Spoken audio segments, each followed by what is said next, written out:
On this episode, you will learn, what was it? Ooh, do you remember? No, I don't remember. What was it? Well, learning a language can be difficult. If you have a bad memory. That was it. Bad memory. Yeah. So we'll give you some advice on how to improve yours in this episode of Aprender Inglés con Reza y Craig.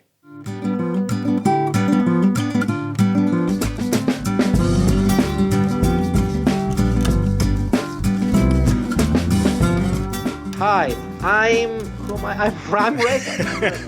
You're Reza, and my name's Craig.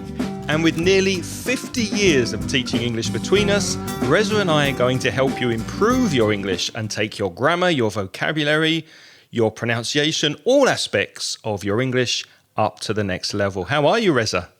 I'm fine, Craig. I'm fine. How are you? I'm good. I'm keeping busy with teaching, with working, with podcasting. So everything's busy and everything's okay my end. Craig, with so many things to do, don't you ever get a bit forgetful? I do, especially the older I get, the more forgetful I'm becoming. Yeah. Why do you ask? Can you remember why you asked? Yeah, because we're talking about memory. And for me, the more I have to do, the more my memory starts to fail me. Does that happen to you as well? Yeah, sometimes I walk into the bedroom with the dirty dishes and I forget why I'm in the room, and I have to go back to the kitchen and I put my socks in the fridge and all sorts of things. Yeah, these things happen when you get older. We're starting this week. Well, what's first this week, Reza? What's our first thing on the list? Well, if I remember correctly, I think we have a voice message from Mimi from Mexico. Well, I think it's Mimi, but it might be Naomi, because although she speaks really clearly and her English is very good, there were some problems with the quality of the audio. So it's either Naomi or Mimi from Mexico. Hello, Greg and Reza. My name is Mary. I am from Mexico. I love her them because it is satisfactory to understand almost all the podcasts. I have been studying for a long time, but I haven't able to speak fluent English. But I am sure this time I'm gonna to make it. I would like to know your opinion about people that learn English just to hear it, but they don't know grammar. I am not that this form is more effective because they don't try to translate the sentence. That's all. Thank you so much. Thank you very much. That's a lovely message and really clear pronunciation. So thanks for sending your message in. Did you hear anything that she could improve, Reza? It was a very good message, Mimi, but a couple of little things could be improved. You said, I love hear them, but really you should say, I love listening to them. Them is the podcast. I love listening to them. Listen to something. And why not hear? Well, because hear is when you hear something accidentally or without trying. But listening is when you conscientiously make an effort to hear something. So I love listening to them. And another thing, Mimi, you said, I haven't able to speak. The expression is to be able to. So it's better to say, I haven't been able to speak. I haven't been able to speak. And that been will probably be very weak because it's in the middle of the phrase. So a native speaker would say, I haven't been able. I haven't been able to speak. I haven't been able to speak. There was one more little thing, perhaps, that we could improve. Mimi said, they learn English just to hear. I don't think that's what you're saying. I think you mean they learn English by hearing it. By hearing it. So you do something by the method you use or how you do it. By plus an ing, by hearing it. And Mimi or Naomi's basic question is, what do we think about people who don't learn grammar? And the first thing I thought of when I heard your question was that babies, when we're very young, when we're children and we're growing up, we do learn English by hearing it. Children learn their mother tongue without studying grammar because they hear it every day. It's all around them.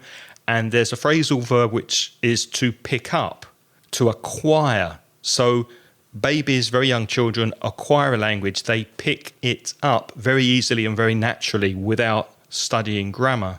Yes, because we've all done it. We know this. It's a fact. You just learned your language. You didn't have to go to class to learn it. Although you maybe studied the literature of your language in class, but you didn't really study the grammar, or not much. We all know the basic building blocks of our language from what we pick up as kids. Yeah. Adults, on the other hand, adults can live in a country for many years. They can hear that second language every day, but they never quite learn it. Do you know any cases of that, Craig? Have you seen that? Yeah, my family. My sister, my brother-in-law, and my parents, when they were alive, they've passed away, unfortunately. But my whole family came to live in Spain in 1996.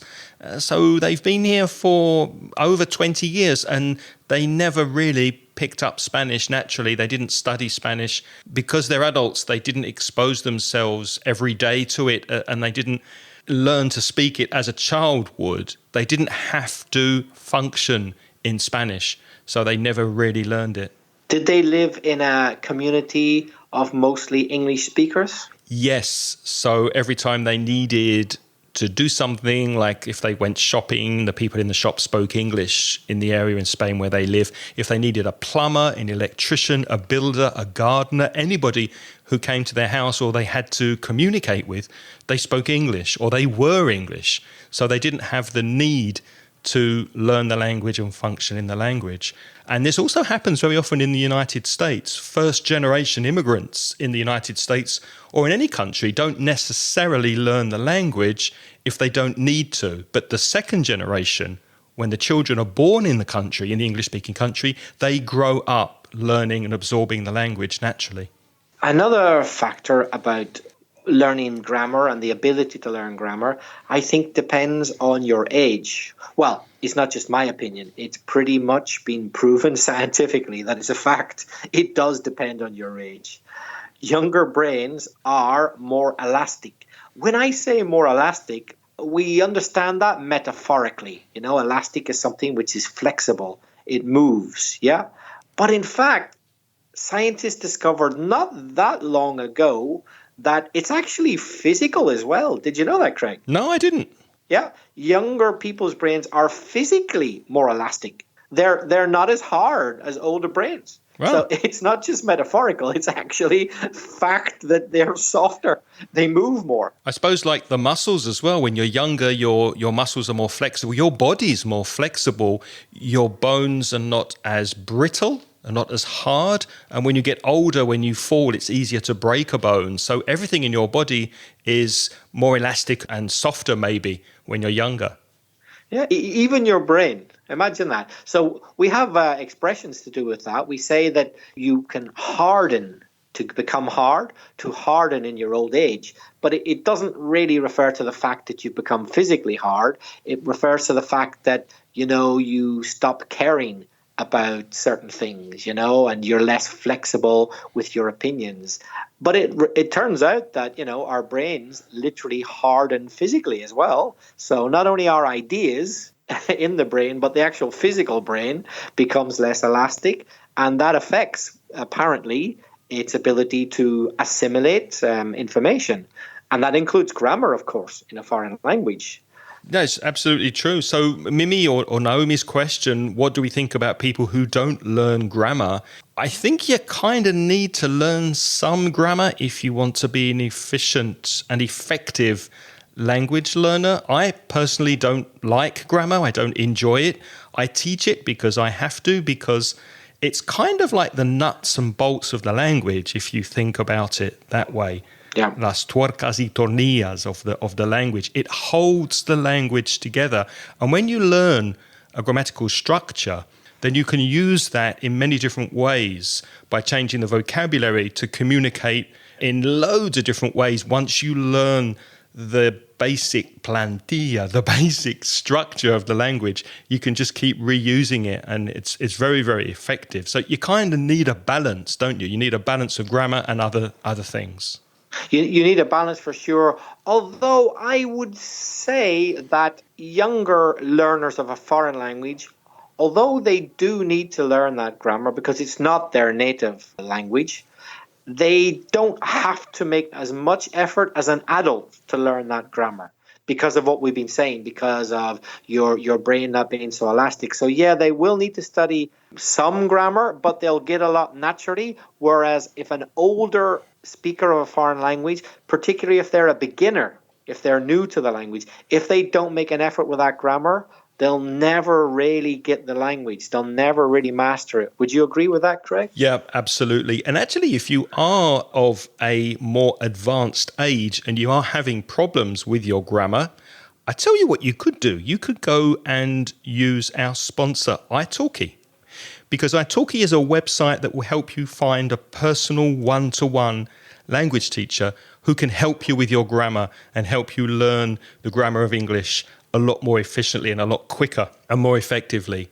On the italki website, you can find a teacher that's suitable for you because maybe you prefer an American English accent or a British English accent or Australian or New Zealand or South African. So you basically choose the teacher you want based on your needs, and that includes qualifications and experience, etc. If you're interested in finding out more about italki and how they can help you improve your English, they are offering listeners to this podcast a $10 free credit voucher once you sign up and pay for your first class with italki. For more information, go to the show notes for this episode. It's episode 314. So you need to go to inglespodcast.com/314. Click on the italki link or the image in the show notes, and that will take you directly to their page where you can have a look, read more information, and then sign up and try it and get your private one-to-one classes. Reza and I would like to thank italki very much for sponsoring this podcast. Craig, we have another voice message, this time from Cadiz in Spain, and it's from Karina.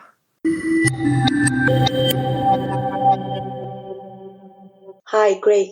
My name is Karina. I'm from La Línea, from Cádiz, and this is my first time I addressed you and addressed your postcard via voice message. First of all, I would like to thank you both for what you both do. I really like your way, how you teach. Very clear and easy to follow. Regarding this subject on this postcard, my weak point basically is memorizing. What I learn, I easily forget. Everything I go over about my English note, I usually forget. I'm 40 years old and I'm aware, the more I age, the more difficult is my memorize. Despite everything I do is for everything. No matter how hard I try, I always end up forgetting most of my stuff. I really like your postcard and I combine with others, such as Word Reference, BBC Player, and Richard Bone. This last one I like very much. I'll carry on working on this English language and I'll never give up. Thank you very much, Karina, for your message. It's lovely to hear from you. Your message was very clear. We understood everything you've said. Just one thing I'd like to point out to you, Karina. You said this is the first time I address you. I understood exactly what you meant, although that expression to address someone is a little bit formal for this situation.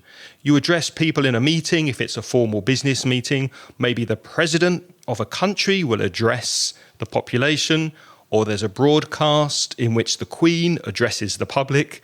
But in this situation, I would say probably this is the first time I've got in touch with you. You can use the phrasal verb to get in touch, which means contact. So it's the first time I've contacted you as well. Or one I like very much is to reach out to someone. That's used very often these days on the internet. You reach out to people. So you could say, this is the first time I've reached out to you. Another little thing, Karina, of course, we understand when you're talking about the podcast, but be careful with your pronunciation of the word. It isn't an easy word to pronounce. If you mispronounce it, it can sound like postcard, postcard, which is tarjeta postal, but that's not what this is. This is a podcast. And I liked the phrasal verb you used, Karina, to go over. You said go over your notes. When you go over your notes, you revise them, you look at them. Oh, I need to go over my notes. I need to practice. I need to read my notes. Another slight confusion, Karina, you also had was the difference between your memory, your noun, and the verb to memorize, which is to remember something. You said, the more I age, the more difficult is my memorize. But memorize is not the noun, it's the verb. So you could either say, the more I age, the more difficult it is to memorize things, or the more I age, the worse my memory is. So there you're using the noun memory. But I really liked the way you used that set phrase, the more I, the more I, So that's a very useful expression. The more I age, the more difficult it is. The more I practice, the easier I learn. The more I, the more I, That's a very good expression. Well done. Craig, is there any advice we can give to help people with their memory? Don't give up. Don't ever give up. Don't ever give up learning and trying to remember. And we do have some tips for you that will help you improve your memory. But it's like, as we said before, it's a muscle. It's a muscle in your brain. And yes, it is more flexible when you're younger. And you do need to work harder as you get older. But like any muscle, you go to the gym, you do some exercise, and the muscle gets stronger and better. So you just have to keep working on it and not give up. That's the best thing I could say. Before we give you this advice, though, do remember we are not doctors, we are English teachers. So this advice we're giving you is generally agreed to be true. And it's due to research we've done on the internet from various respected web pages. So here's some things that maybe you haven't thought of. What's the first one, Reza? The first one is stimulate your brain with neuroplasticity.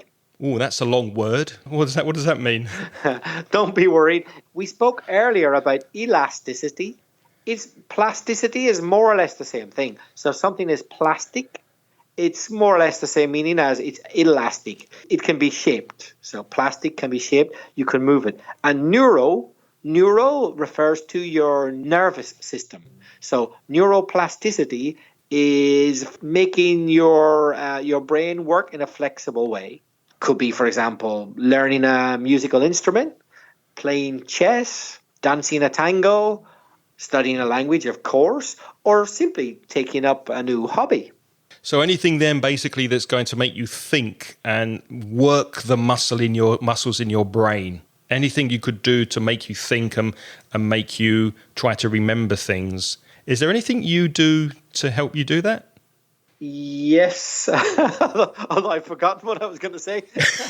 It's not working very well then, is it? I better change it. Maybe you should rethink your strategy. Yeah. Well, basically, learning things. I mean, I love teaching, but I also love learning. In fact, I love learning much more than teaching. And one of the reasons why I love teaching is that I learn things through teaching. For me, if life were not about learning, this sounds a bit extreme, but seriously, it's fairly pointless. The idea that I'm not going to learn anything the rest of my life would depress me so much, I think I just want to die. For me, learning is what life's all about. It's the number one objective in life is to learn. Do you agree? Absolutely. No, I think, and some people say that if you don't move forward, if you're not continually learning and improving, then you die. You do die because you just stagnate. You stagnate like a pond or a puddle of water that's got lots of horrible fungus and germs inside. You just don't move forward. It's really important to learn things and keep developing your brain. I absolutely agree, 100%. Whenever we're preparing these podcasts, sometimes we have to look up, or we don't have to, but sometimes we like to look up extra kind of background information, which isn't perhaps strictly necessary, but we do it for fun. Like maybe, for example, where does a particular idiomatic expression come from? And maybe I didn't know. And I like just giving myself the opportunity to find out why do we say it's raining cats and dogs? Means it rains a lot. Why do we say that? And then it gets me curious and I look it up. So through teaching you guys on the internet, I actually learn things, which I love.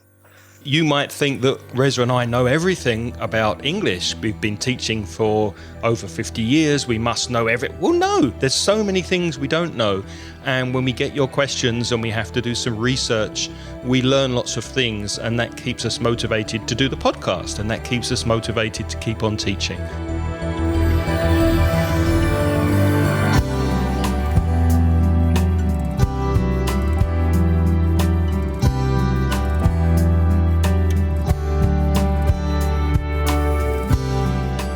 Another thing you could do, which is generally true for health in general, is to stay physically fit. Or in my case, get physically fit. Because the science behind this is that it increases oxygen to the brain and it opens your neuro pathways. Reza was saying before, he was talking about neuroplasticity. There's that word neuro again, your neuro pathways in your brain. When the oxygen is flowing through your brain, it keeps it very healthy. So exercise and sports, particularly where you need to have good hand-eye coordination, they're especially good for your brain. So, for example, sports like tennis or handball, or anything where you need to use your hands and your eyes in coordination, those kind of sports are particularly good. So that's something I'm working at the moment. It's work in progress. I haven't been doing very good during the coronavirus pandemic, but I'm working on doing more exercise and getting oxygen into my brain. Another thing, of course, you have to do, sorry if I sound like your parents, but you must sleep well. It's a cliche, but it's true. You have to sleep, they recommend between 7 and 9 hours a day. So many people put 8 as the perfect magic figure, but it depends on every person.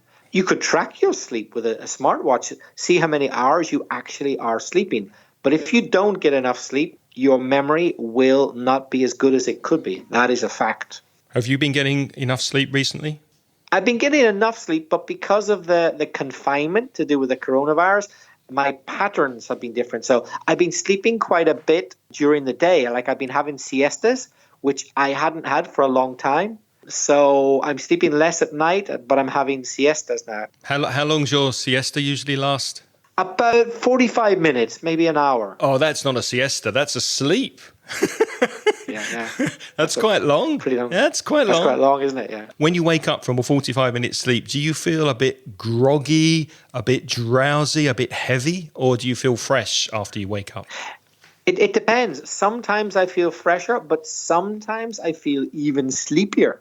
So I think if you have a siesta when you're really, really sleepy, if you don't sleep enough, well, this is for me anyway, personally, you wake up feeling worse. Yeah. So I think a little siesta only really works if you're quite sleepy, but not excessively sleepy. Then it works. But if you're really sleepy, if you just go to sleep for a short time and then wake up, if anything, my brain works worse than before.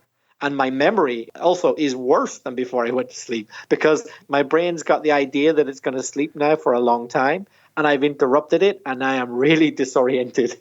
No, me too. I mean, I often have siestas, and I find it very difficult to work after a siesta. So I usually save my boring, mundane, repetitive tasks for the afternoon. So I do my thinking in the morning, work that I really need brain power for, in which case for a student it might be studying and revising your phrasal verbs and learning some grammar. Do that in the morning when you're fresher.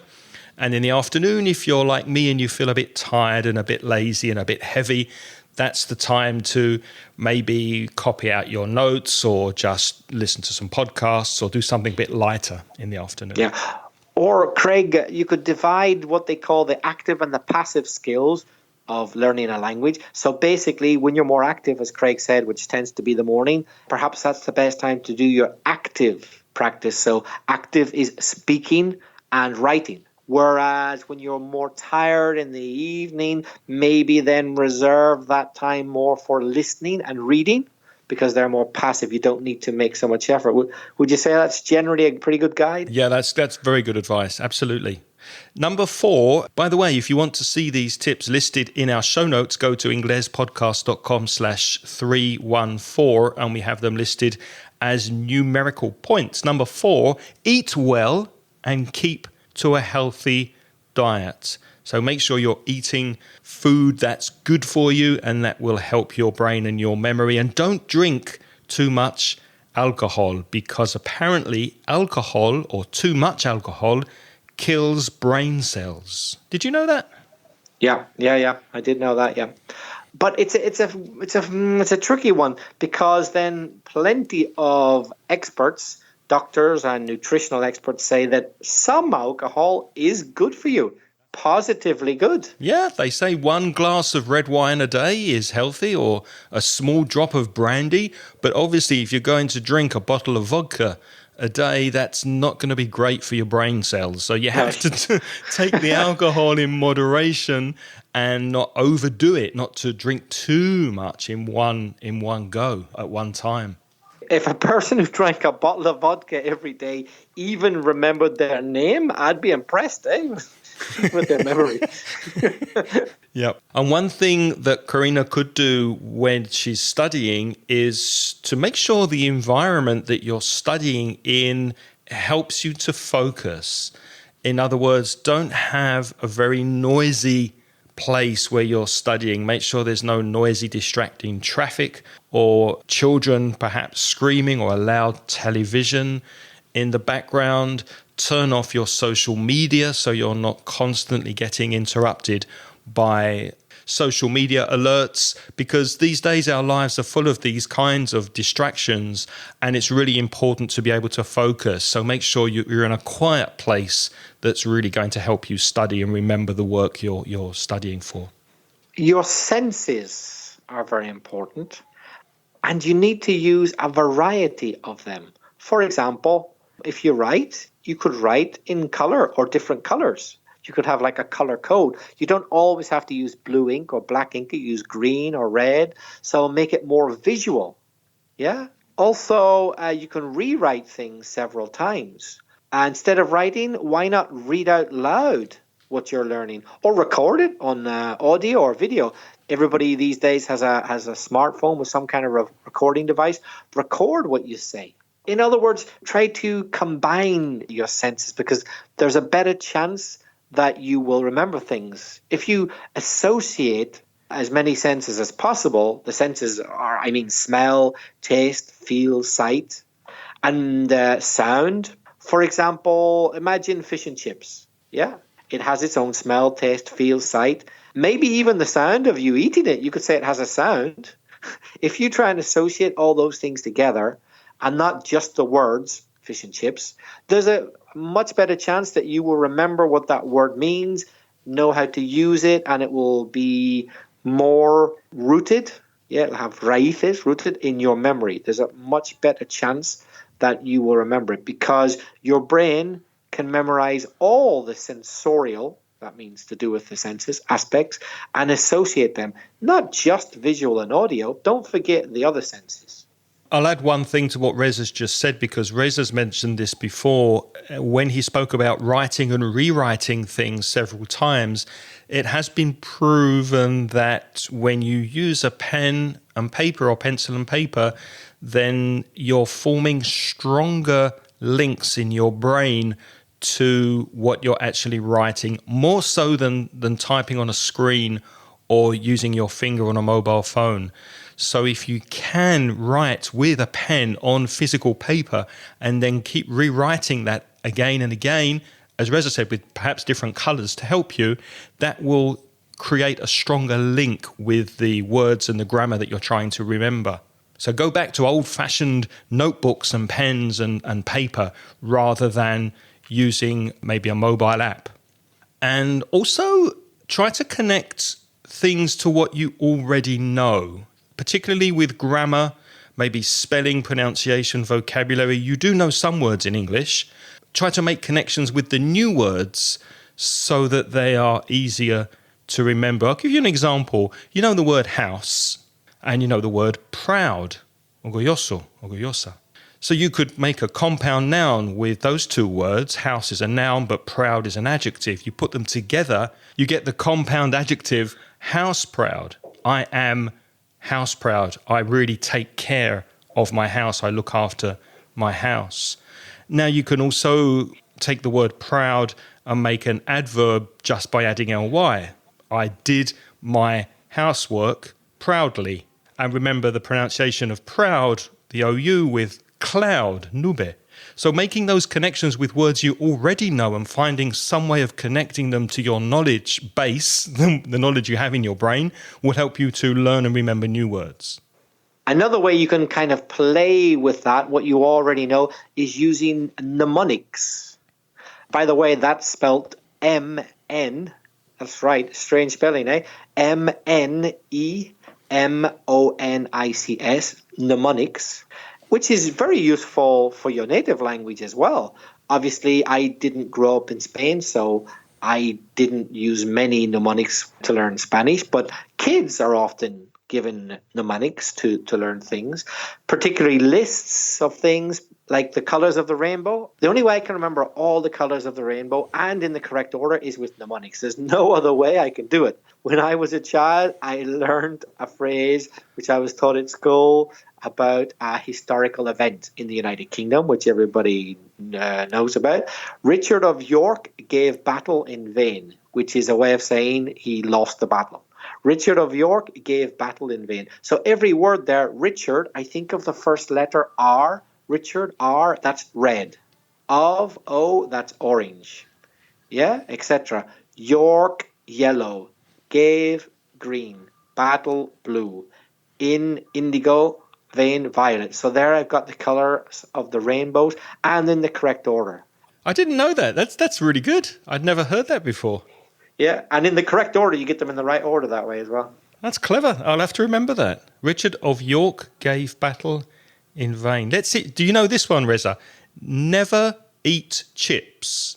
Eat salad sandwiches and remain young. Never eat chips.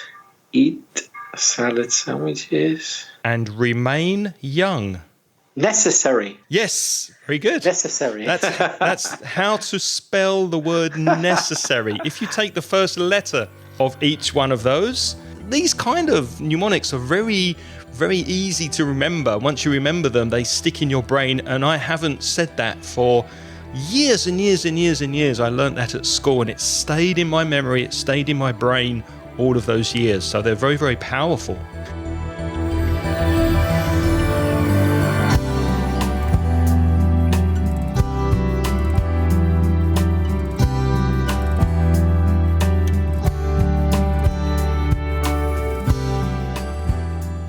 Another very powerful way to remember things is using visual mnemonics.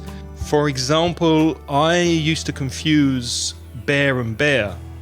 Same pronunciation, two different words, B-A-R-E and B-E-A-R. And I could never remember how to spell the bear, which is naked with no clothes, B-A-R-E, and expressions with bear, B-E-A-R, to aguantar something, to be able to bear, to support it. I can't support it, I can't bear it. I couldn't remember, is it B-A-R-E or is it B-E-A-R? Well, if I remember a bear, and also without any clothes, then I could remember the spelling of B-A-R-E is without clothes. So having that picture of a bear with no clothes, now bears don't usually have clothes, do they? But I just, it doesn't, the thing is with these pictures in your brain, it doesn't matter how stupid or ridiculous they are. In fact, the more stupid and ridiculous you can make them, the easier they are to remember.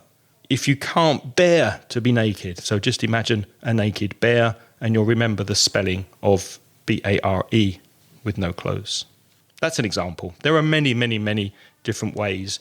And you need your imagination. You need to have an imagination to think of these pictures and make these words stick and stay in your brain. Craig, there's another technique which is, let's say, a bit more advanced. And it's not something that I've tried myself, but some people try it and they're successful. That's using a memory palace to learn vocabulary. Oh, it's very useful. Can you explain that? Yeah. Do you use it yourself? I do use it. I use it for shopping lists. And it's a very good game to play with yourself. Now, the best way to use a memory palace is to get a picture in your mind of a house or a flat or a building that you know very well.